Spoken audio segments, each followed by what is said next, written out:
반갑습니다. 우리 오랫동안 또 목사님 강의 듣고 진이 빠졌다고 고민 걱정을 하시는데 그런 거 같지 않아요? 여러분들 생생한 모습 보니까 기대가 됩니다. 우리 앞뒤 좌우 같이 한번 인사 한번 할까요? 우리 사랑합니다. 샬롬 사랑합니다. 한번 인사 한번 할까요?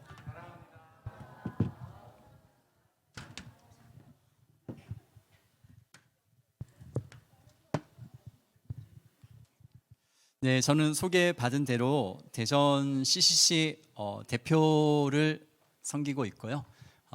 섬기는 캠퍼스는 카이스트 섬기고 있습니다. 그리고 교회는 갑천역의 대전 해성교회라고 청년부만 한 10년 지금 그렇게 섬기고 있습니다.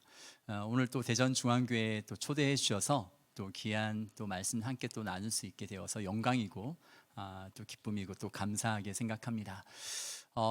제가 목사님 마지막 때 이렇게 잠깐 들어왔는데 복에 대해서 이야기하시길래 저랑 겹치는 내용이다 그런 생각을 좀 들었는데 오늘 또 교회가 회복해야 될 사명 전도에 대해서 여러분들과 한번 나누고 또 우리가 왜 또 전도를 해야 하는지 성경에서 또 그 근원을 또 찾고 또 발견하는 그런 귀한 시간 되면 좋겠습니다.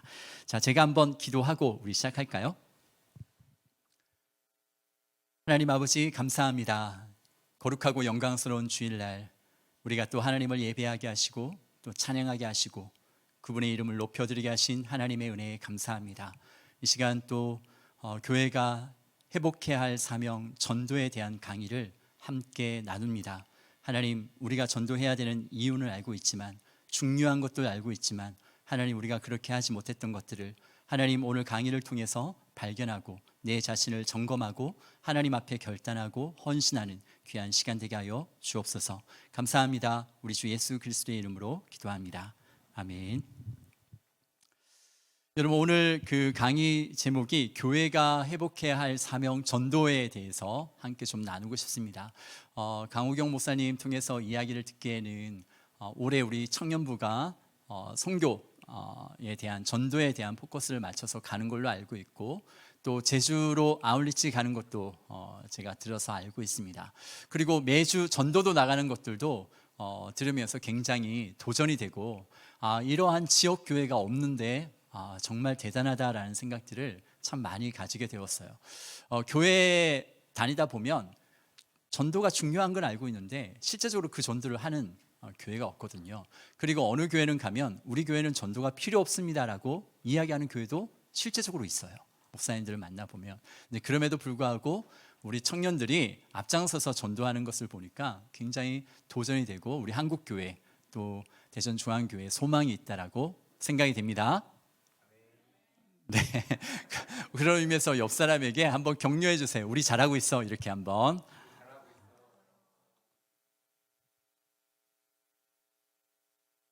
네, 제가 오늘 전도에 대해서 3가지 정도 주제를 가지고 한번 여러분들과 함께 나누고 싶습니다. 왜 우리가 전도를 해야 되는지 성경에서 그 근원을 찾고 우리 자신의 삶을 한번 돌아보기를 원하는데, 먼저는 우리가 복의 통로로 하나님이 우리를 부르셨다라는 거예요.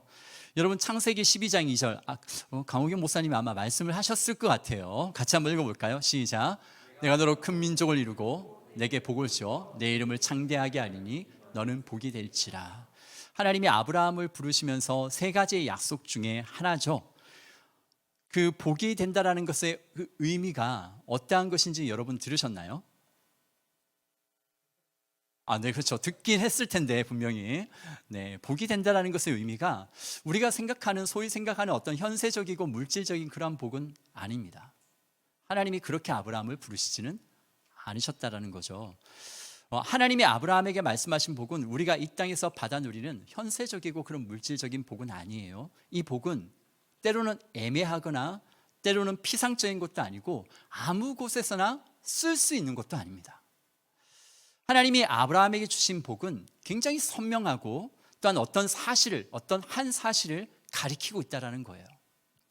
아브라함에게 주어진 복의 의미를 이해하기 위해서 본문의 다음 구절을 한번 봐야 되거든요. 본문의 다음 구절을 한번 보시면 이렇게 해놨습니다. 같이 한번 읽을까요? 너를 축복하는 자에게는 내가 복을 내리고 너를 저주하는 자에게는 내가 저주하리니 땅의 모든 족속이 너로 말미암아 복을 얻을 것이라 하신지라. 네, 하나님이 아브라함에게 복이 된다라는 이 말의 의미가 무엇이냐면 땅의 모든 족속이 그 아브라함으로부터 복을 받게 된다라는 겁니다. 그러니까 아브라함은 모든 족속, 모든 사람에게 복의 통로가 된다라는 거예요. 모든 복이 아브라함을 통해서 나오고 모든 복이 아브라함을 통하여 흘러가게 된다는 말입니다. 달리 말하면 아브라함으로 말미암지 않고는 아무도 그 복을 받을 수 없다라는 말도 됩니다. 그래서 아브라함을 복의 근원이라고 불러요.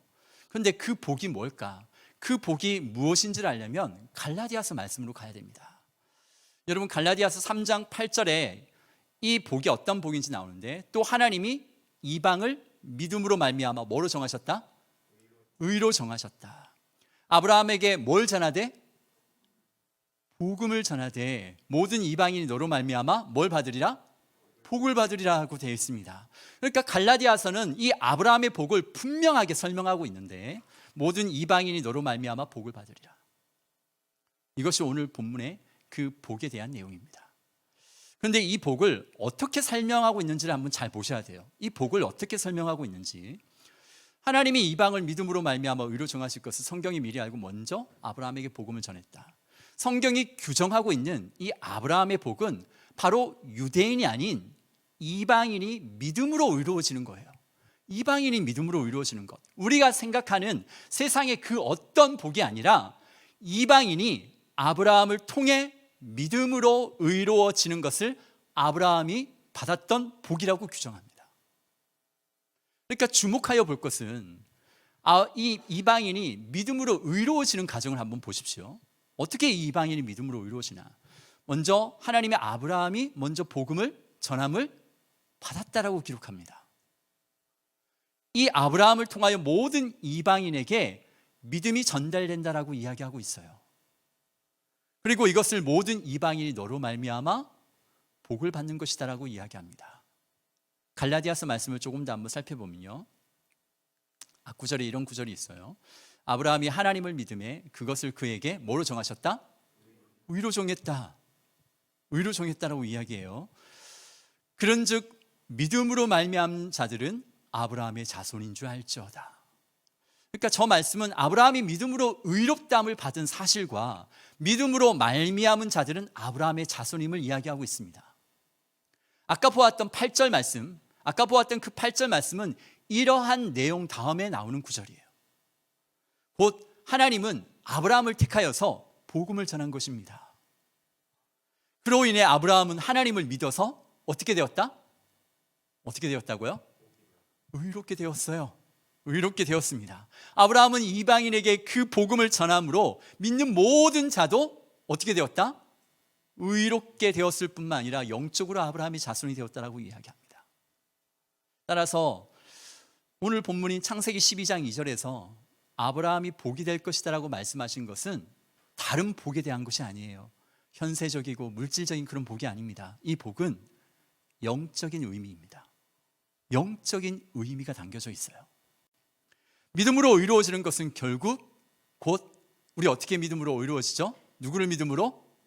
예수를 믿음으로 구원받는 거죠. 예수를 믿고 의로워지는 겁니다. 신약에서 바울은 하나님과 아브라함이 맺은 이 언약의 중심을 누구에게 기결시키냐면 그리스도에게 기결을 시켜요. 아브라함에게 제시된 이 언약은 혈통에 의한 자손들이나 율법에 의해 성취되신 것이 아니라 예수 그리스도에 의하여서 성취되었음을 이야기하고 있습니다. 그래서 갈라디아서 3장 13절부터 16절은 이렇게 기록합니다. 그리스도께서 우리를 위하여 저주를 받은 바 되사 율법의 저주에서 우리를 속량하셨으니 기록된 바 나무에 달린 자마다 저주 아래 있는 자라 하였습니다. 14절 같이 읽죠.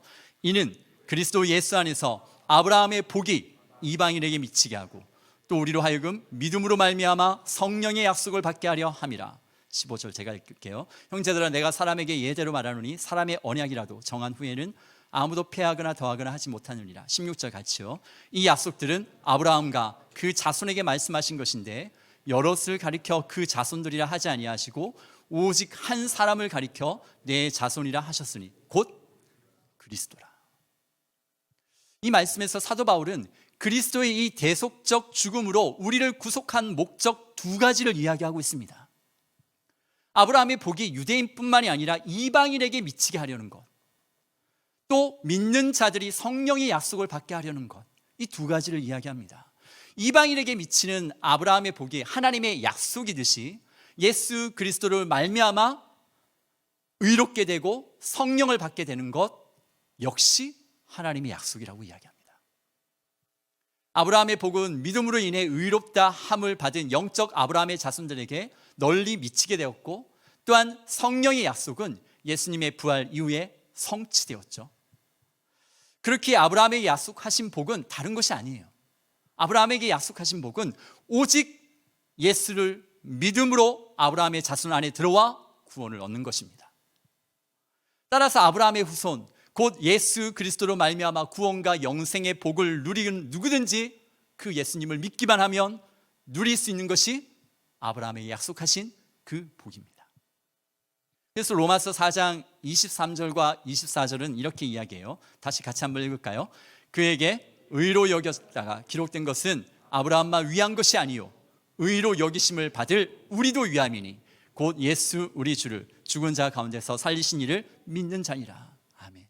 이 복은 어느 개인이나 특정한 민족에게만 제한된 것이 아니라는 겁니다. 모든 이방 민족들도 믿음으로 말미암아 아브라함이 누렸던 이 복에 동참하게 되는 거예요.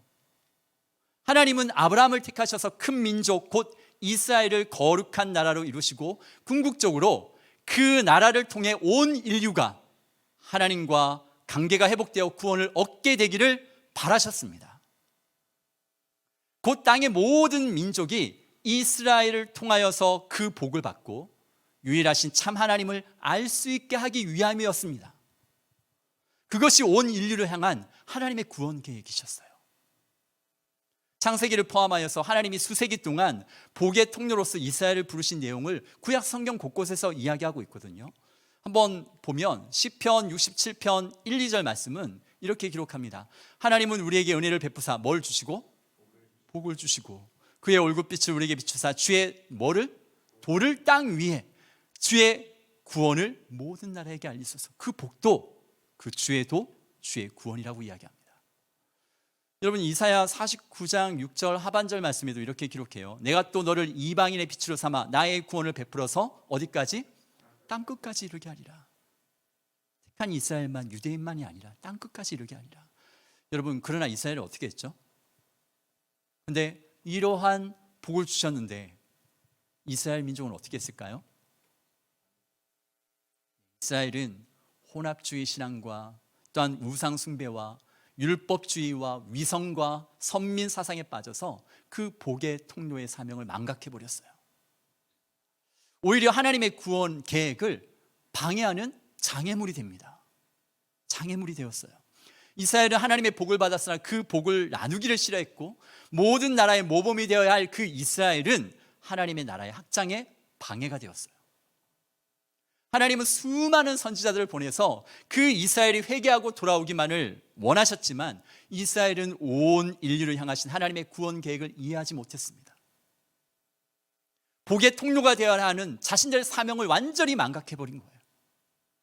결국 인간의 몸을 입고 이 세상에 오신 메시아로 오신 예수님은 3년 동안 이스라엘을 향하여 하나님 나라를 열심히 선포하시며 그들이 돌이킬 기회를 주셨지만 소수의 경건한 자들만이 믿고 회개하고 돌아올 뿐이었습니다. 여러분 그러면 하나님의 구원 계획은 중단된 것일까요? 그렇지 않다는 거예요. 예수님은 하늘로 다시 승천하시면서 누구를 남겨놨죠? 제자들을 남겨놨습니다. 12 제자를 남겨놨어요. 여러분 예수님은 제자들을 부르셔서 그 지상 명령을 주심으로 그분의 구원 계획에 참여하게 하시고 새로운 복의 통로가 되게 하십니다. 우리가 잘 알고 있듯이 지상 명령 9절이라고 하죠. 한번 같이 읽어볼까요? 시작. 예수께서 나와 말씀하여 이르시되 하늘과 땅의 모든 권세를 내게 주셨으니 그러므로 너희는 가서 모든 민족을 제자로 삼아 아버지와 아들과 성령의 이름으로 세례를 베풀고 내가 너희에게 분부한 모든 것을 가르쳐 지키게 하라. 볼지어다 내가 세상 끝날까지 너희와 항상 함께 있으리라 하시니라. 아멘. 예수님은 가서 전하고 제자 삼아 그 복의 통로가 되는 사명을 주님 다시 오시는 그날까지 다음 세대에도 계속해서 이어가야 함을 제자들에게 부탁하셨어요. 영적인 재생산이 일어나게 되는 거죠. 그리고 이 명령은 비단 예수님의 12제자뿐만 아니라 오늘날 예수를 믿고 구원의 그 복을 누리는 우리에게도 주어진 거예요. 옆에 있는 지체들 한번 볼래요? 여러분 다 그 복을 받은 사람입니다.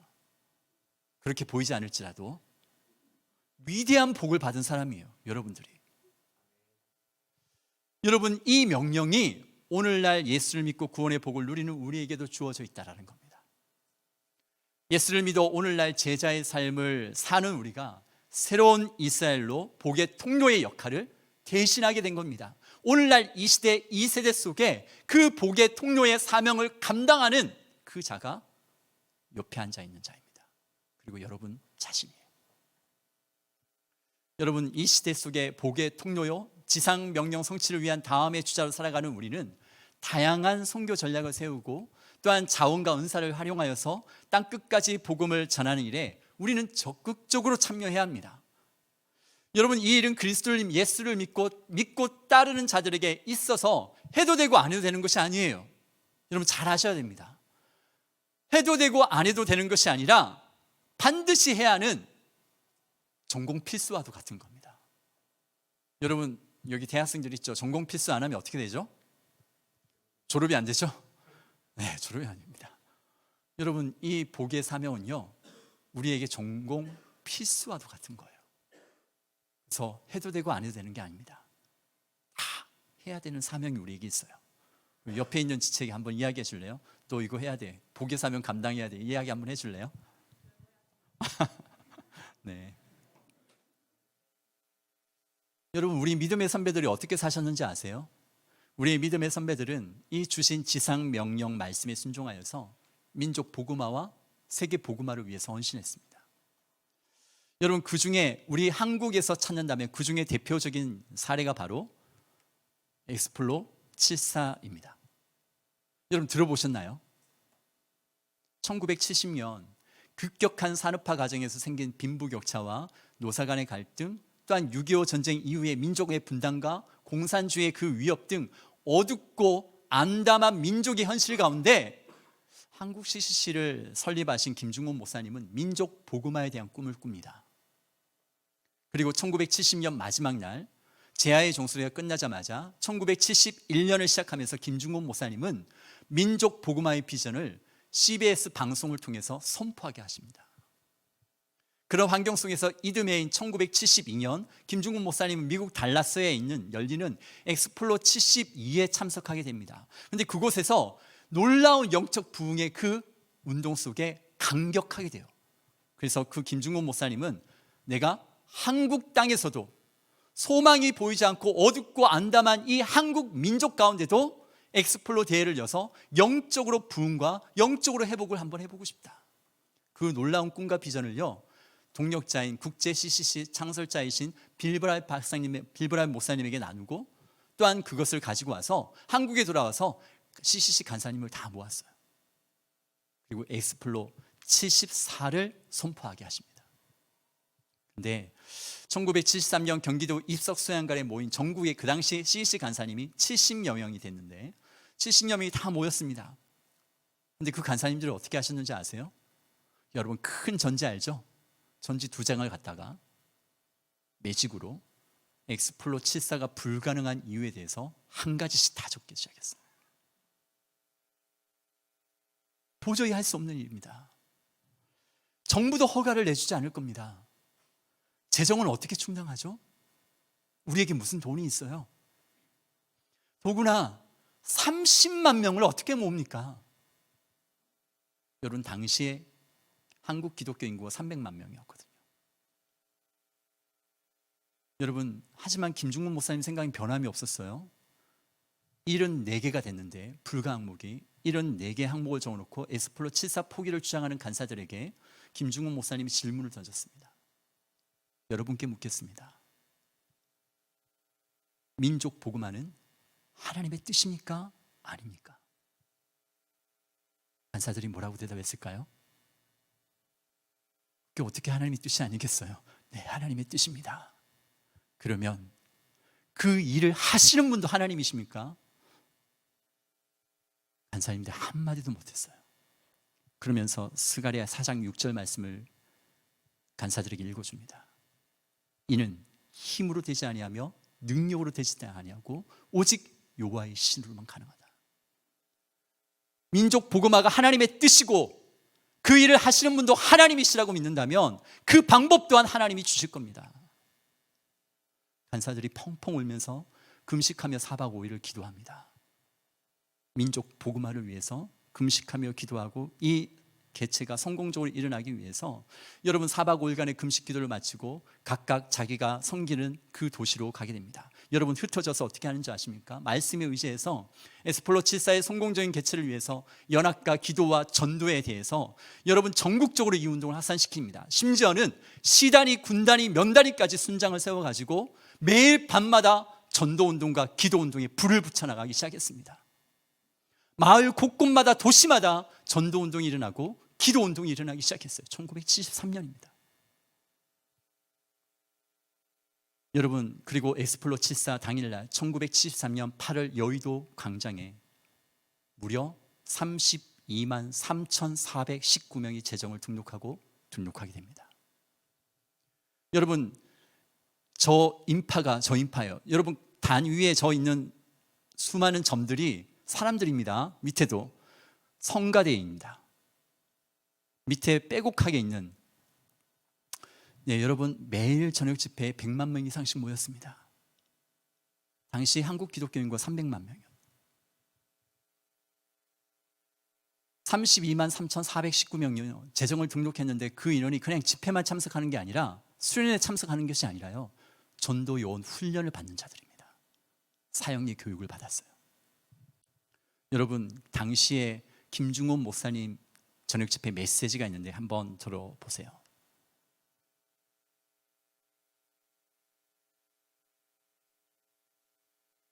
나폴레온이나 시저보다도 훨씬 많은 지면을 화려했고 대형 백과사전도 예수 그리스도의 역사성에 대해서 2만여 자를 할애를 했습니다.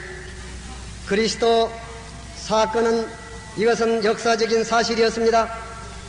책 중에 책이었고 진실과 거룩한 것의 상징 같은 성경의 주제는 예수가 하나님이라는 사실인 것입니다.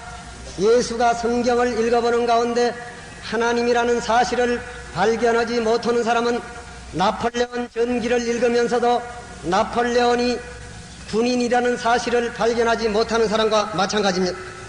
여러분, 우리는 사실을 알아야 되겠습니다. 이 사실에 대해서 절대로 속아서는 안 되겠습니다.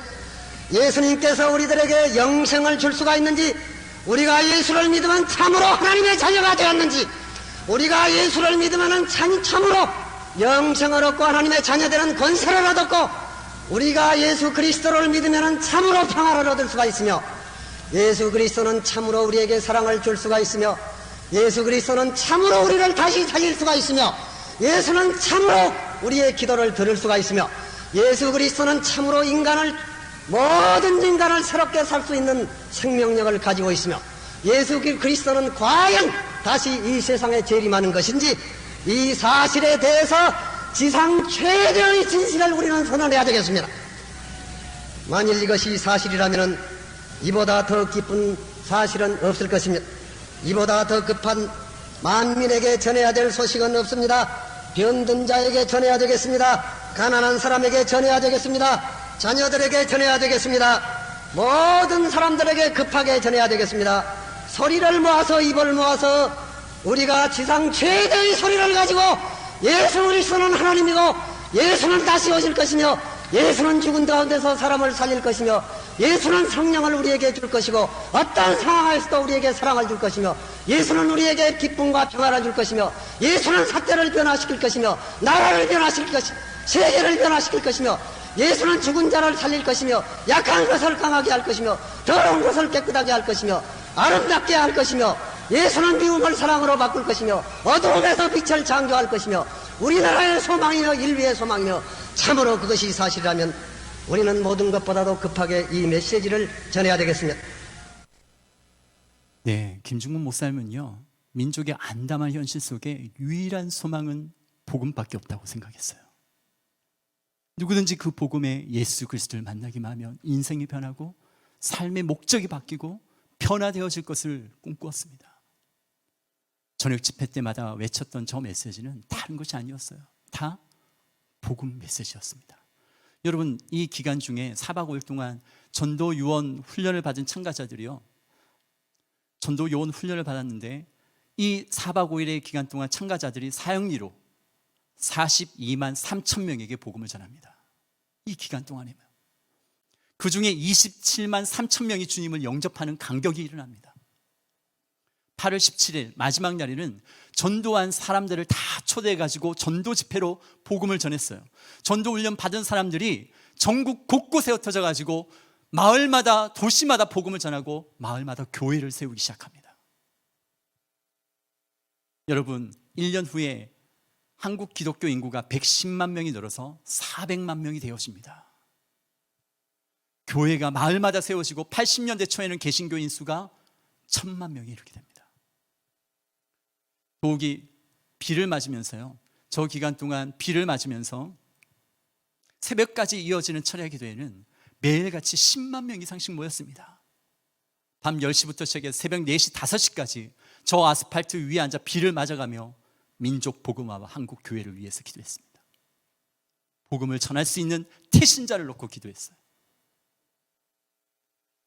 여러분, 엑스플로 74 이후에 한국 교회는 매년 20% 이상씩 부흥과 성장이 일어납니다. 출석 교인 수 33%, 헌금은 63%가 늘어나는 폭발적인 부흥을 경험하게 됩니다. 그뿐 아니라 우리나라 경제도 급격한 성장이 일어나는 변곡점이 되어집니다. 그래서 한국 교회사를 논할 때 엑스플로 74를 빼놓지 못합니다. 여러분, 답답하고 암울한 현실 속에 소망이 보이지 않는 민족이었지만 예수 그리스도의 복음을 통해 우리의 민족이 소망을 보게 됩니다. 그래서 엑스플로 74는 하나의 이벤트가 아니라 영적 운동의 대폭발이었습니다. 여러분, 오늘날 우리가 살아가는 이 시대도 저 시대와 영적인 현실은 너무나도 비슷합니다. 오늘도 이 시대, 이 민족을 바라보느라면 갈등과 분쟁과 다툼과 경제는 어렵기만 하고 정치를 보면 소망이 없어 보이고 답답하고 암울한 현실 가운데 유일한 해결책은 오직 예수 그리스도의 복음밖에 없어요. 그래서 우리가 복음을 전해야 하는 이유입니다. 하나님이 그 복의 통로로 우리를 불러주셨다는 거예요. 여러분, 온 인류를 향한 하나님의 구원 계획에 걸림돌이 되시겠습니까? 장애물이 되시겠습니까? 아니면 그 복의 통로가 되시겠습니까? 성경은 우리에게 분명하게 우리의 정체성을 이야기하는데 우리의 정체성은 복의 통로라고 이야기합니다. 복이라고 이야기합니다. 해도 되고 안 해도 되는 것이 아니라 마땅히 해야 될 그 사명이 바로 이 복음을 전하는 복이라고 이야기합니다. 여러분, 우리가 또 하나 알아야 될 사실은 우리는 보냄받은 자라는 거예요. 보냄받은 자라는 겁니다. 여러분, 요한복음 17장 18절에 이렇게 기록합니다. 우리 같이 한번 읽을까요? 아버지께서 나를 세상에 보내신 것 같이 나도 그들을 세상에 보내었고 나도 그들을 어디에 보내었다? 세상에 보내었다라고 이야기합니다. 근본적으로 예수 그리스도께서 이 세상에 오신 것은 하나님 아버지께서 예수님을 보내셨기 때문에 그래요. 근데 그 예수님이 제자들을 세상에 보냈다라고 이야기합니다. 예수님의 삶은 철저하게 인류를 죄와 죽음으로부터 구원하고자 하는 하나님의 뜻과 계획에 의하여서 움직였습니다. 예수님께서 행하신 사역과 말씀하신 모든 것은 자기를 보내신 하나님의 뜻을 따라 세상을 구속하시려는 예수 그리스도의 삶의 목적의 일부였어요. 요한복음 5장 30절은 이렇게 이야기하죠. 나는 나의 뜻대로 하려 하지 않고 나를 보내신 이의 뭐대로? 뜻대로. 예수님도 자기를 보내신 이의 뜻대로 모든 말과 가르침과 삶을 사셨습니다. 하나님의 뜻을 따르는 그 목적이 그리스도의 행동을 좌우하도록 동기를 부여하고 그의 삶의 모든 것이 하나님의 뜻을 따라 이루어졌다는 거예요. 그런데 오늘 요한복음 17장 18절 말씀에 의하면 하나님으로부터 보냄을 받은 그 예수님이 누구를 세상에 보내었다고요? 우리를, 제자들을 보내었다라는 거예요. 예수님은 인류를 구원하기 위해서 사람들의 죄를 대신하여 십자가에 죽으시고 부활하심으로 구원의 길을 완성하셨습니다. 그러나 십자가의 죽음과 부활로 완성된 그 구원의 은혜의 그 복음을 세상의 모든 사람들과 오고 오는 모든 세대의 사람들에게 전하는 방법을 마련하셔야 되는데, 그 방법이 바로 제자 삼는 것이었어요. 우리 아까 봤던 말씀, 여러분 저 말씀 속에 동사처럼 보이는 단어가 4가지가 있는데, 여러분 원어에 보면 주동사는 하나입니다. 제자 삼다.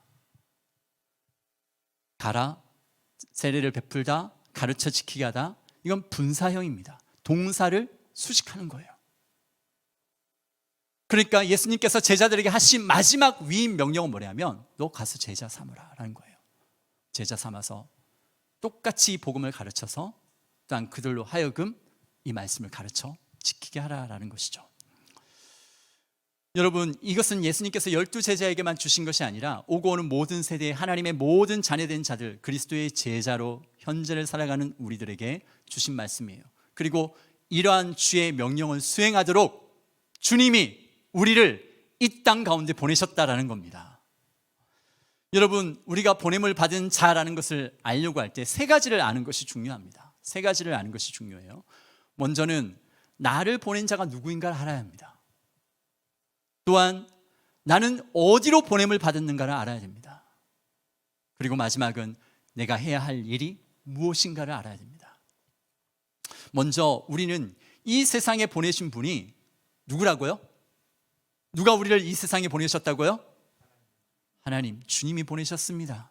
주님이 보내셨어요. 마태복음 28장 18절에 의하면 하늘과 땅의 모든 권세를 가지신 분, 곧 온 세상 만물을 통치하시고 다스리시는 왕이시며 주권자이신 그분이 우리를 지금 이 시대 가운데, 대전 땅 가운데 여러분을 보내셨어요.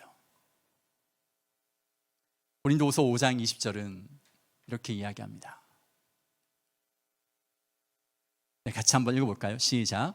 그러므로 우리가 그리스도를 대신하여 무엇이 되어? 사신이 되어 하나님이 우리를 통하여 너희를 권면하신 것 같이 그리스도를 대신하여 간청하노니 너희는 하나님과 화목하라. 여러분, 우리가 이 세상에 존재하는 것이 자신의 만족과 유익을 따라 인생의 목적을 설정하고 자신의 힘과 노력으로 살아가는 자들이 아니라 하나님께 속하게 된 자로 이 세상에 보냄을 받은 그리스도의 대사로서의 정체성을 가지고 사는 자들이 있는 것을 이야기하고 있습니다. 그래서 우리는 다 그리스도께서 보내신 사신들, 대사들이에요. 여러분, 옆에 있는 지체에게 한번 이렇게 이야기하실래요? 너는 그리스도께 보낸 대사야. 네.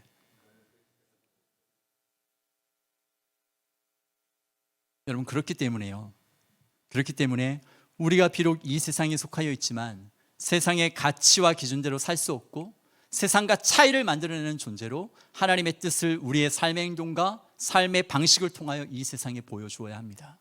이는 곧 우리가 어떠한 정체성을 가지고 살아가느냐에 따라서 우리의 행동과 태도가 결정되게 되는 거죠. 여러분, 다음으로 알아야 할 것이 뭐냐면 예수께서 우리로 가서 일하시도록 명령하신 곳, 그 어디로 보내셨냐는 겁니다. 여러분에게 한번 물어볼까요? 여러분을 주님은 어디로 보내셨나요? 어디로 보내셨나요? 여러분, 대전중앙교회로 보내셨죠? 동의 안 하는데요, 목사님. 대전중앙교회로 보내셨죠? 네, 대전중앙교회 속해 있는 또 청년부 공동체로 여러분을 보내셨습니다. 우리 주님은요, 여러분을 대학교, 여기 대학생들 있으면 여러분의 캠퍼스로 보내셨고, 여러분이 직장이라면 그 직장, 그 일터 속에 여러분을 보내셨습니다. 나아가 하나님은 우리들의 교회가 속한 이 대전 땅으로 보내셨어요. 대한민국으로 보내셨습니다. 따라서 우리는 현재 어떤 상황과 환경과 형편에 처해 있든지 그곳이 주께서 보내신 곳임을 알고 주어진 삶의 현장 속에서 최선을 다해야 합니다. 최선을 다해야 돼요. 여러분, 창세기 39장에 의하면 형들에게 미움을 사서 이집트의 노예로 팔려가는 요셉 이야기가 나옵니다. 그의 인생의 모든 꿈이 산산조각이 났습니다. 비참하고 절망스러운 상황을 직면했을 텐데 요셉은 주어진 형편과 처지를 비관하지도 아니하고 묵묵히 하나님을 신뢰하고 하나님을 가까이 합니다. 더 놀라운 것이 뭔지 아세요? 하나님과의 관계가 요셉이 일하는 가운데도 드러났다는 거예요. 요셉의 주인 보디발은 가정 총무의 일을 요셉에게 맡기고 모든 소유를 위탁하게 되는데 요셉은 이 일에 굉장히 탁월함을 보여줍니다. 성경은 그 주인 보디발이 여호와께서 요셉과 함께 하신가 범사에 형통케 하심을 보았다라고 기록합니다. 그러니까 하나님을 모르는 이방인인 이 보디발이 요셉을 보고 하나님이 그의 범사에 형통케 하는 것을, 하나님이 함께 하시는 것을 보았다라고 이야기해요. 여러분, 후에 보디발의 아내가 요셉을 유혹하잖아요. 요셉을 유혹하죠. 근데 요셉을 유혹하는 그것을 거절합니다. 그것 때문에 요셉은 억울하게 감옥에 들어가게 되지만, 요셉은 하나님과 관계를 친밀하게 유지한 대가가 이거냐고 자신의 삶을 절망하거나 하나님을 원망하지도 않습니다. 놀라운 것은 감옥에서도 요셉은 하나님을 신뢰하고 하나님과 함께하게 되는데, 이러한 하나님의 관계가 감옥에서도 요셉이 하는 일 가운데 나타나요.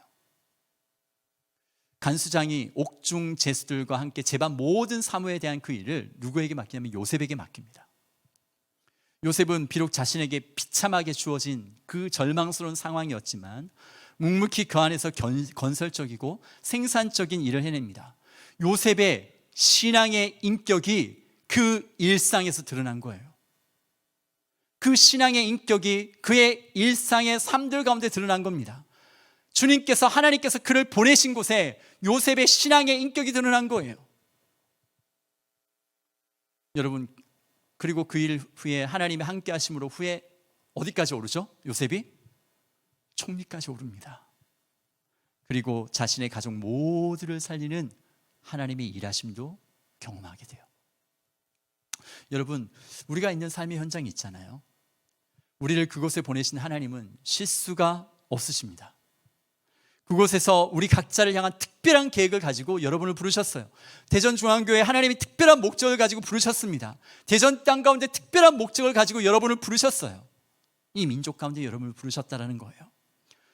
그렇게 여러분을 보내신 그곳에서, 그 자리가 주께서 나를 통해 일하시기를 원하시는 사실들을 내가 인정하고 삶에서 하나님과 함께 동행하는 자가 되어야 합니다. 동행하는 자가 되어야 합니다.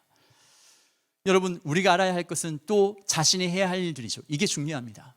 여러분, 보냄을 받은 일꾼에게는 반드시 해야 할 일들이 있습니다. 반드시 해야 할 일들이 있어요. 주께서 우리를 이 세상에 보내신 목적이 뭘까? 보냄을 받은 그 삶의 자리에서 지상명령 성취를 도와가도록 우리를 보내셨다라는 거예요. 하나님은 우리를 이 시대에 복의 통로로 세우시고 그렇게 살아가기를 원하십니다. 곧 영혼들을 위해서 복음, 곧 구원의 기쁜 소식을 전하는 것입니다. 화면 나오나요? 뒤에 좀 켜주시겠어요? 여러분, 데살로니가전서 2장 4절 말씀 우리 같이 한번 읽어볼까요? 시작. 오직 하나님께 옳게 여기심을 입어 복음을 위탁받았으니 우리가 이와 같이 말함은 사람을 기쁘게 하려 함이 아니요 오직 우리 마음을 감찰하시는 하나님을 기쁘시게 하려 함이라. 무엇을 위탁받았다고요? 복음을 위탁받았대요. 복음을 위탁받았어요. 여러분, 에베소서 3장 7절은 어떻게 이야기하냐면, 좀 기다려야 되죠? 이렇게 기록합니다. 같이 한번 읽겠습니다. 이 복음을 위하여 그의 능력이 역사하시는 대로 내게 주신 하나님의 은혜의 선물을 따라 내가 일꾼이 되었노라. 여러분, 우리는 복음을 위탁받았대요. 주의 그 명령을 수행하도록 각자의 처한 삶의 현장에서 주의 대사로, 주의 사신으로 파견되어진 복음의 일꾼들입니다. 여러분 캠퍼스에 복음의 일꾼으로 파송된 거예요. 여러분 일터 속에서 그 복음의 일꾼의 사명을 감당하며 살아가야 된다는 겁니다. 만약 복음을 위탁받은 우리가 그 일을 소홀히 하거나 외면한다면 그것은 마치 직무유기와 같습니다. 그러므로 우리는 삶의 현장에서 말과 행동과 삶의 방식을 통하여 복음을 전하는 삶을 살아가야 합니다. 한번 따라해 볼까요? 우리의 인격과 삶이 복음의 메시지를 담고 있어야 한다.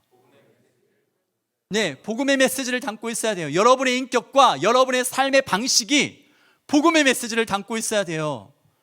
요셉이 그 일상생활 속에서 이방인들이 요셉을 보고 하나님이 함께 하신가, 범사에 그가 형통케 하심을 보았다고 고백한 것처럼 우리의 인격과 우리의 삶에서 그 복음의 메시지를 담고 있어야 됩니다. 여러분, 에베소서 6장 19절부터 20절은 이렇게 이야기해요. 또 나를 위하여 구할 것은 내게 말씀을 주사 나로 입을 열어 복음의 비밀을 담대히 알리게 하옵소서. 이 일을 위하여 내가 쇠사슬에 매인 사신이 된 것은, 이렇게 기록합니다. 여러분, 사도 바울이 옥중에 갇혀있는 삶 속에서도 자기의 기도의 동력자들에게 기도 부탁한 것은 뭐냐면 복음의 비밀을 말할 수 있도록 기도를 부탁합니다. 여러분, 저게 복음의 일꾼의 사명을 감당하는 거죠. 사도 바울은 우리가 다 이 사명을 부여받아서 그 사명을 따라 살아가야 하는 자임을 여러분 그리스도의 몸으로 비유하면서 더욱 분명하게 이야기하는데, 우리 같이 한번 이걸 읽겠습니다. 시작. 또 만물을 그의 발 아래 복종하게 하시고 그를 만물 위에 교회의 머리로 삼으셨느니라. 교회는 그의 몸이니 만물 안에서 만물을 충만하게 하시는 이의 충만함이니라. 여러분, 이방인과 유대인들 다양한 사람들이 모두 모여서 한 몸이 되어 교회가 되었는데, 이 교회는 그리스도의 몸이고 그리스도는 교회의 머리라고 이야기하면서 바울은 전개해가고 있습니다. 곧 교회는 머리의 다스림을 받아 움직이는 유기체라는 거예요. 그러니까 교회는 그리스도의 몸이기 때문에 머리가 되신 그리스도의 명령에 복종해야 되며 밀접한 관계를 가질 때만 유기체로서의 역할을 감당하게 되어집니다. 그런데 여러분, 고깃덩어리와 몸의 차이를 아십니까? 고깃덩어리와 몸, 둘의 구성 성분이 똑같잖아요. 그런데 고깃덩어리는 움직이지 않아요. 여러분, 삼겹살 구울 때 그 삼겹살이 너무 뜨겁다고 움직이나요? 그렇지 않죠? 그런데 몸은 움직입니다. 지금 이 순간에도 눈을 깜빡거리거나 손을 움직이거나 발을 움직이거나 눈을 감고 있는 지체도 길을 열어놓고 움직이는 지체들도 있잖아요. 여러분, 몸은 머리의 지시에 따라서 움직이고 고깃덩어리는 죽어있기 때문에 움직이지 않습니다. 그러면 여러분들에게 묻겠습니다. 여러분, 그리스도의 몸된 공동체의 지체가 맞으십니까? 이 에베소서 말씀에 보면 우리가 그리스도의 몸된 지체라잖아요. 그러면 몸된 공동체의 머리 대신 그리스도의 명령에 따라 여러분은 움직이고 계십니까? 만약에 그대로 움직이지 않으면 죽어있는 고깃덩어리입니다. 사도 바울은 우리가 그리스도의 명령을 수행해야 될, 복음을 위탁받아 복음의 일꾼으로 살아가야 될 자임을 이야기하면서 그 몸된 지체의 이야기를 합니다. 여러분, 몸의 특징은 머리이신 그리스도께서 움직이는 대로 살아 움직이는 거예요. 명령하신 대로 따라서 움직이는 거예요. 그리스도는 특별한 사명을 가지고 움직이고 있다는 것을 알아야 됩니다. 그리스도는 어떤 사명이 있냐? 그의 사명을 뭐라고 이야기하냐면 만물 안에서 만물을 충만하게 하신다. 하나님은 그리스도가 이 만물을 지배하시도록 그를 교회의 머리로 세우셨습니다. 어떻게 그렇게 하셨을까? 에베소 4장 7절 말씀부터 10절 말씀은 이렇게 이야기합니다. 우리 각 사람에게 그리스도의 선물의 분량인 대로 은혜를 주셨나니 그러므로 이르기를 그가 위로 올라가실 때 사로잡혔던 자들을 사로잡으시고 사람들에게 선물을 주셨다 하였도다. 올라가셨다 하였은즉 땅 아래 낮은 곳으로 내리셨던 것이 아니면 무엇이냐? 10절 같이 읽죠. 내리셨던 그가 곧 모든 하늘 위에 오르신 자니 이는 만물을 충만하게 하려 하십니다.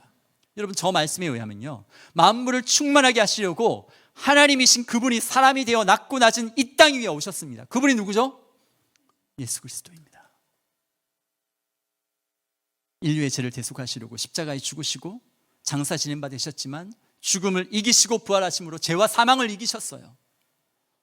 이는 만물을 충만하게 하기 위함이라고 이야기합니다. 하나님은 지금도 이 세상을 충만하게 하고 계십니다. 우리가 사는 이 세상은 하나님이 없기 때문에 자기의 정욕과 탐심을 따라 허무에 굴복하고 살아갑니다. 그런데 하나님을 알게 되면 허무에 굴복하던 이 세상이 충만케 회복됩니다. 그렇다면 예수님께서 이 어떻게 만물을 충만케 하시는가? 어떻게?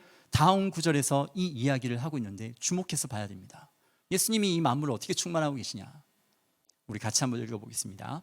그가 어떤 사람은 사도로, 어떤 사람은 선지자로, 어떤 사람은 복음 전한 자로, 어떤 사람은 목사와 교사로 삼으셨으니 이는 성도를 온전하게 하여 봉사의 일을 하게 하며 그리스도의 몸을 세우려 하심이라. 여러분, 사도 바울은 이야기를 전개해가면서 교회의 일꾼 되어진, 교회에 봉사하는 자들에 대해서 이야기를 하면서 그 만물을 충만케 하는 그것이 바로 누구를 통해서요? 몸된 교회를 통해서 충만케 하신다는 것을 이야기합니다. 그리스도의 몸 역시 머리이신 그리스도의 지지를 받아서 만물을 회복하는 사명을 수행하잖아요.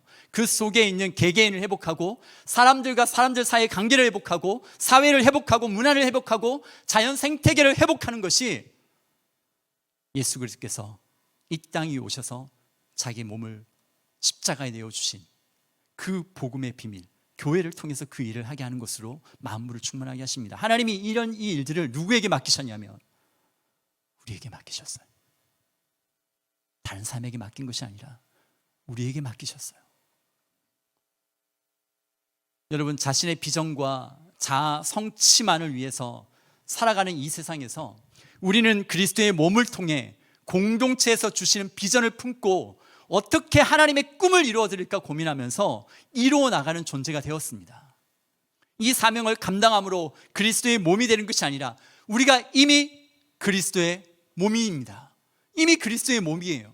이미 그리스도의 몸이기 때문에 그리스도께서 만물을 충만케 하는 그 사명을 감당해야 될 사명이 몸된 지체된 우리에게 있다는 거예요. 반드시 알아야 됩니다. 그렇기 때문에 우리가 만물을 충만케 하는 그 복음을 증거하는 거 해도 되고 안 해도 되는 것이 아니에요. 우리의 본질적인 사명입니다. 여러분, 이 내용에 대해서 로마서 말씀을 가지고 오카는 목사님이 한번 이야기한 것이 있는데 제가 한번 가져왔습니다. 세상으로 보냄을 받았다는 말은 교회에 소속한 자는 한 사람 빼지 않고 복음을 전하기 위해서 부름받았다는 것을 의미하는 것입니다. 보냄을 받은 사람은 반드시 가야 합니다. 가야 합니다. 누구에게 가야 합니까? 구체적으로 먼저는 우리 이웃에게 가야 합니다. 직장으로, 가정으로, 학교로, 우리가 살고 있는 사회 안으로 들어가야 합니다. 다시 말해서 우리의 생활 현장이 바로 보냄받은 선교지가 되어야 합니다. 이렇게 가야 한다고 말하면은 가끔 이런 말을 하는 사람들이 있습니다. 나는 전도하는 은사를 못 받았습니다. 나에게는 전도의 은사가 없어요 하고 핑계합니다. 이 핑계는 안 가겠다는 이야기입니다. 안 가겠다. 우리 중에 보면 나의 삶이 전부 다 복음 증거하는 삶인데 꼭 입을 열고 전해야 합니까? 하고 말을 하면서 전하지를 않는 사람이 있어요. 내가 교회 다니는 것을 사람들이 다 보면 그것이 전도지 꼭 전해야 합니까? 하고 변명합니다. 여러분, 그것은 잘못된 생각입니다.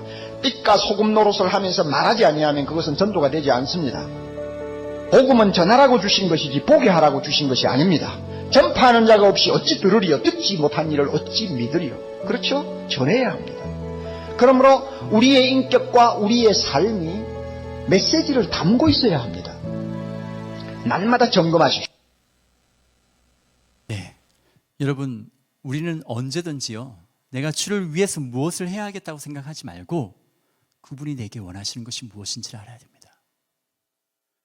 우리 몸된 지체의 머리 대신 그분이 나에게 어떤 사명을 주셨는지를 알아야 합니다. 열심히 다름질하는데 그 결과가 향방 없는 것 같고 허공을 치는 것과 같은 자들의 문제점은 자기 생각으로 무엇을 하려고 하기 때문에 그래요. 여러분, 우리가 예수님을 선택했나요? 아닙니다. 우리가 그분에 의해서 선택되었습니다. 우리의 삶의 현장에 우리가 선택하여 간 것인가요? 아닙니다. 우리가 예수 그리스도에 의하여 그곳으로 보냄을 받은 것입니다. 예수는 우리가 이 세상에서 무엇을 해야 할지 분명히 알게 하셨고 이것을 수행하는 데 필요한 능력 또한 주셨어요. 그래서 빌립보서 2장 13절 말씀에는 너희 안에서 행하시는 이 하나님이시니 자기의 기쁘신 뜻을 위하여 너에게 소원을 두고 행하게 하신다. 우리가 주의 그 사명을 감당하는 데 있어서 하나님께서 진정한 힘을 부여하신다라는 거예요. 우리가 얼마든지 그분이 원하시는 모습의 삶을 살 수 있도록, 사람이 되도록 우리의 결심과 소원까지도 인도하시는 하나님이십니다. 여러분, 이 하나님을 믿으십니까? 여러분, 우리는 이 하나님을 믿고 있는 자들이에요. 그래서 우리는 보냄을 받은 자들입니다. 보냄을 받은 우리들 삶의 현장에서 주께서 우리에게 부탁하신 명령과 사명을 이루어가는 자들이 되어야 한다는 겁니다. 여러분, 마지막으로 여러분들과 한 가지 더 나누고 싶은 것이 있는데 눈물을 기쁨으로 바꾸는 동력에 대해서 이야기하고 싶습니다. 눈물을 기쁨으로 바꾸는 동력, 바로 전도인데요. 여러분 혹시 이 노래 아시나요?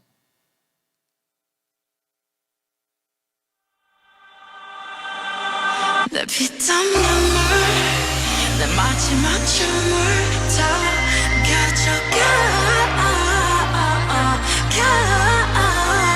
피땀 눈물 여러분 이 노래 아시죠? 너무 유명하죠.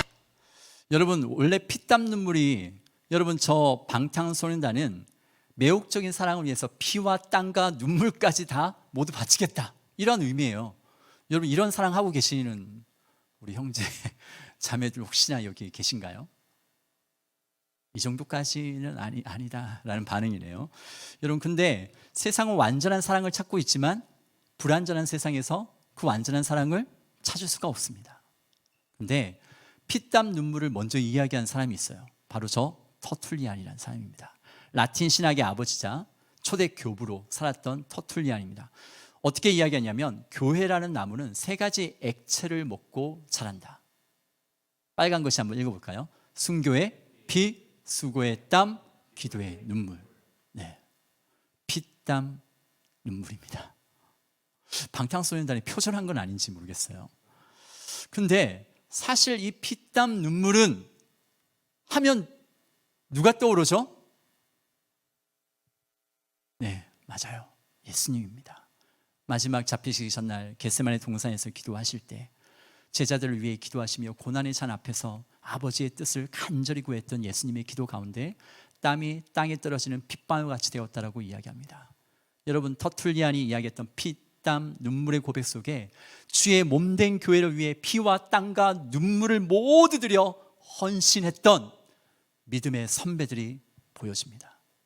제자들을 위하여서 마지막 밤에도 제자들을 위해서 기도하시며 땀방울이 핏방울처럼 쏟아지는 이후에 생겨날 저 제자들로 하여금 생겨나게 될 교회를 위해서 기도하시는 예수님이 생각납니다. 여러분 우리는 몸된 교회예요. 몸된 교회예요.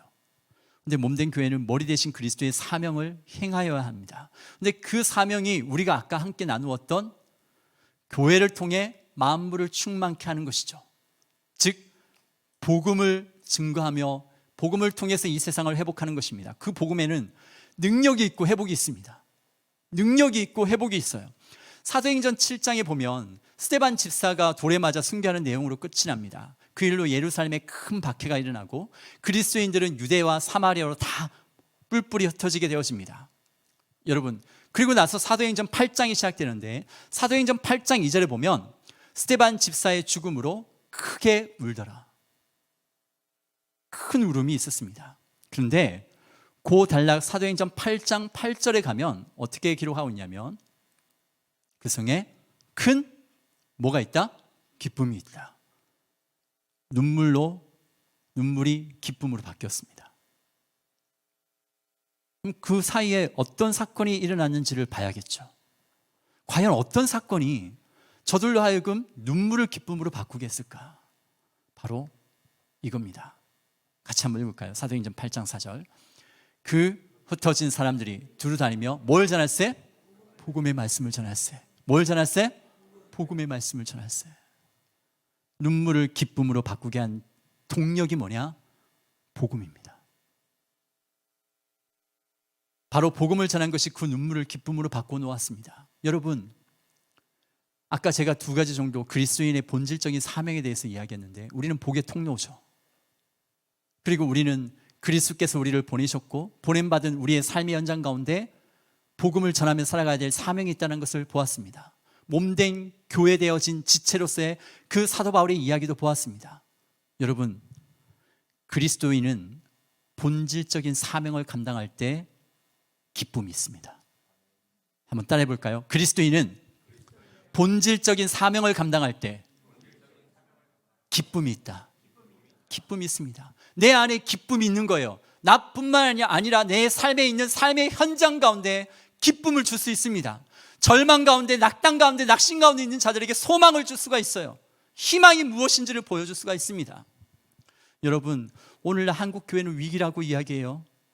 여러분 한국 기독교 목회자 협의회 한목협에서 한국 갤럽에 의뢰해서 지난해 2월부터 11월까지 만 19세 이상 성인 9,182명을 대상으로 종교생활과 신앙생활 의식을 조사한 리포트가 있는데요.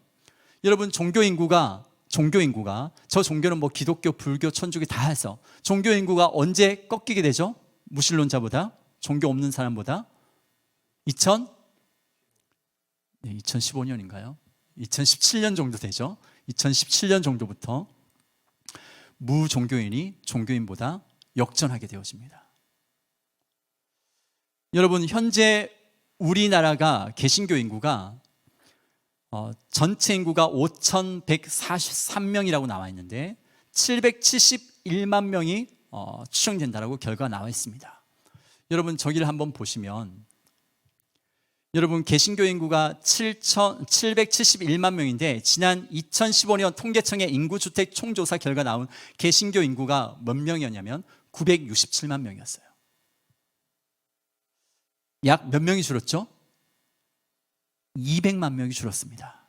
200만 명이 줄었어요. 이 중 교회 교회에 출석하는 사람은 771만 명 중에 교회 출석하는 사람은 545만 명이라고 이야기합니다. 즉 교회 안 나가 가나안 성도가 몇 명이죠? 226만 명이나 됩니다. 226만 명. 여러분 가나안 성도 중에 청년들이 가장 많이 교회를 떠났습니다. 여러분 그 교회를 떠난 시기를 한번 보면 여러분 보통 10대 때 대학교 입학할 때 졸업할 때 교회를 많이 떠난다는 리포트 결과가 있습니다. 여러분 또 물어봤어요. 귀하가 출석하는 교회는 전통적인 교회에서 주장하는 소위 이단에 속한 교회입니까? 라는 질문에 6.3%가 그렇다고 이야기했습니다. 5.8%는 잘 모르겠다. 그러니까 이것을 볼 때 개신교 인구가 출석하는 교회 인구가 545만 명 중에 약 6%에서 최대 12% 정도가 이단입니다. 신천지든 통일교든 구원파든. 그러면 실제적으로 우리 한국 기독교 인구가 더 적겠죠. 여러분 한국 교회는 저런 리포트뿐만 아니라 어디를 보아도 한국 교회는 지금 위기라는 이야기를 많이 합니다. 여러분 10대 때 청년 때 교회를 떠납니다. 여러분 지금 교회에 보면 중앙교회는 그런지 모르겠어요. 나이 많이 드신 성도님들이 대부분을 차지하고 있는데 중앙교회는 어떤지 모르겠어요. 청년들이 더 많죠? 여러분 멀리 찾을 것도 없어요. 여러분의 교회만 보더라도 저분들이 다 하나님의 부르심, 하나님의 품에 안기고 나서 그 다음 세대 한국 교회는 어떻게 될까? 여러분 이미 우리 한국 교회의 문을 닫고 있는 교회들은 너무나 많습니다. 교회가 카페로 바뀌기도 하고 주점으로 바뀌는 유럽에서만 일어나는 그 일들이 한국에도 일어나고 있습니다. 여러분 한국 교회는 위기라고 이야기를 해요. 한국 교회는 이런 통계를 볼 때 정말 위기같이 느껴져요. 근데 제가 여러분들에게 더 위기가 있다는 것을 말씀드리고 싶어요. 여러분 교회를 봐도 저런 통계를 봐도 한국 교회가 위기라고 이야기하지만 진짜 한국 교회의 위기가 뭔지 아십니까? 진짜 한국 교회의 위기는 전도를 하지 않는 겁니다. 전도를 하지 않는 것이 위기예요. 교회가 그 본질적인 사명을 망각할 때 진짜 위기가 되어집니다. 복의 통로의 사명을 받던 이스라엘이 그 사명을 망각할 때 진짜 위기가 온 것처럼 한국교회의 진짜 위기는 전도를 하지 않는 겁니다. 그런데 우리 대전중앙교회 청년부를 보니까 소망이 있어 보여요. 감사합니다. 여러분 진짜 감사합니다. 여러분 전도는요 자신을 살릴 뿐만 아니라 한국교회를 살리는 유일한 길이고 세상을 변화시키는 복의 통로입니다. 저 사진들은 제가 지난 10주 이상을 전도 훈련을 시켰던 계룡의 육군 본부교회 우리 장로님들, 권사님들, 지사님들인데요. 저분이 나가서 여러분 덮어 훈련 받으셨죠? 덮어로 전도하고 있는 부분인데요. 저 중에 저 오른쪽 위에 저 남자 장로님이신데 그 장로님이 나중에 끝나고 간증한 것이 있습니다.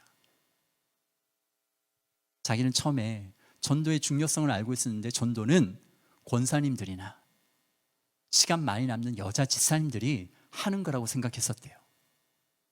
근데 저 장로님이 전도 훈련을 받고 전도를 해보니까 한 영혼이 복음을 통해 예수님을 영접하고 돌아오는 것을 경험하고 나니까 그 안에 기쁨이, 그 간격이 너무나도 커가지고 여러분, 전도 훈련하는 수요일뿐만 아니라 평일에도 나가서 전도를 하기 시작했습니다. 저분이요 10주 동안 2명을 교회로 인도합니다.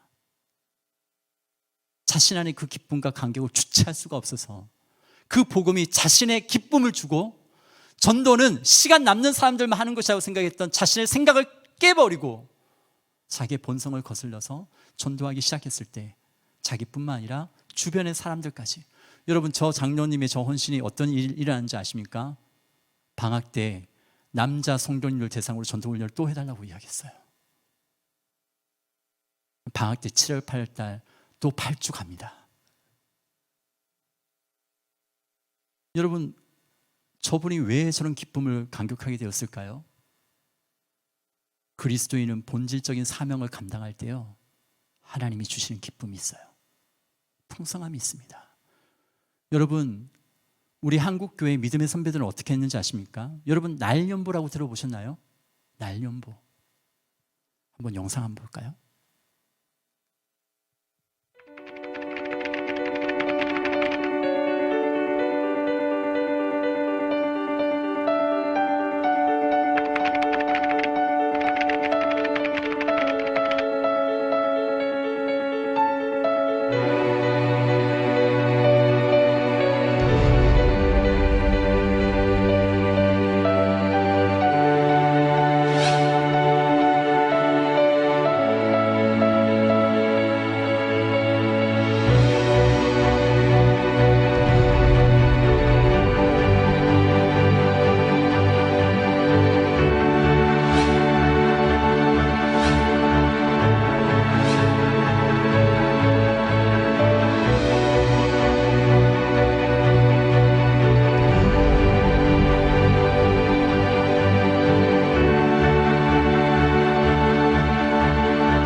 여러분, 우리 한국교회의 믿음의 선배들이 저렇게 살았습니다.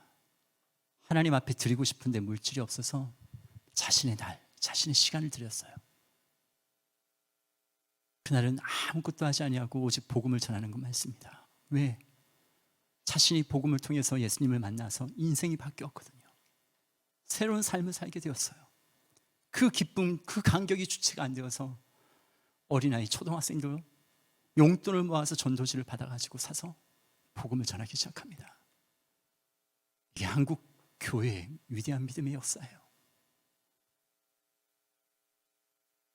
여러분, 그 믿음의 선배들이 그렇게 살았기 때문에 우리가 이 시대의 복음을 통해 하나님의 자녀의 기쁨의 삶을 살고 있는 거 아닐까요? 여러분은 주님을 위해서 무엇을 드리시겠습니까? 주님을 위해서 어떤 것을 하나님 앞에 드리겠습니까? 여러분, 우리의 정체성은 이미 하나님의 자녀예요. 이미 그리스도의 몸입니다. 그 주님께서 우리들에게 명령하신 것이 있고 주신 사명이 있어요. 그렇다면 우리는 그 사명을 수행해야 합니다. 여러분, 변화하는 세상 속에서 변하지 않는 복음의 진리를 어떻게 전할 것인가 고민해야 됩니다. 다양한 전도의 방법들, 전략들, 여러 가지 선교의 방법들을 통해서 우리는 전해야 합니다. 여러분의 삶 속에, 삶의 방식 속에, 말 속에 복음의 메시지를 담고 있어야 됩니다. 여러분, 변한 세상 속에서 변하지 않는 복음을 전하는 일, 여러분, 우리들에게 하나님이 지혜를 주셔서 이 일들을 감당할 수 있는 우리의 삶들이 되었으면 좋겠어요.